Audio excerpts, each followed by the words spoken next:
Good morning! Okay?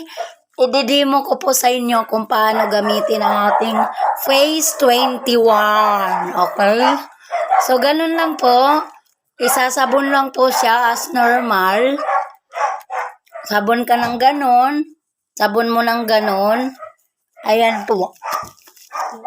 Ito ay anti-aging. Okay? Pampapigil ng ating mga edad-edad dyan. Okay?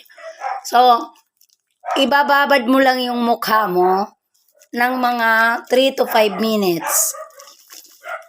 Ayan po. Mapapansin nyo po yan. Hanggang liig.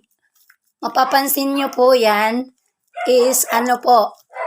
Talagang may mapapansin kang maglibag-libag yung mukha mo.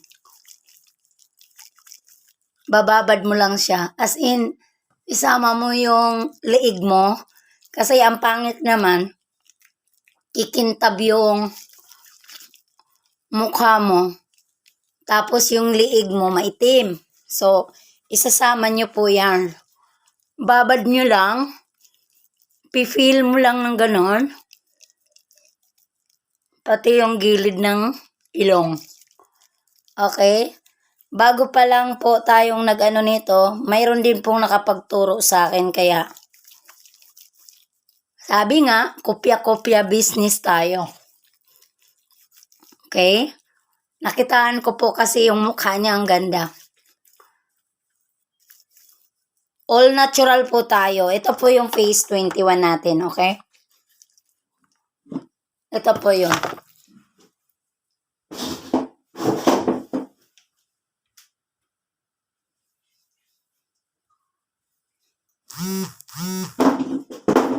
So, ibababad nyo lang po. Ito po yung forma ng Phase 21 natin, okay? Bababad nyo ng ilang minuto.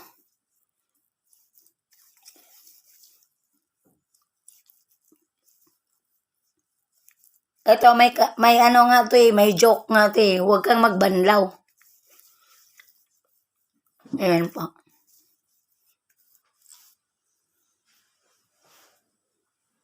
Ayun lang po kasimple siya.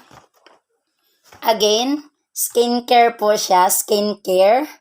Na which is, nakalagay na po dito, pure natural anti-aging po siya. Phase 21. Ito po ay mabibili sa halagang pinakaswak na swak lang po. Okay, mga dealer? Isasabay nyo na po yung pag-retail. Kasi po, ang kapital nyo dito is, wala pa po sa Pag ikaw ay dealer na, wala pa po sa 500. 400 plus lang po ang dealer's price nito. 4 na po ang mabibinta mo nito, okay? Great morning! Sa mga gusto diyang gumanda, Phase 21 na. Lalo na pagka mga 30 plus na, okay? Babalik ka sa pagka 21, okay?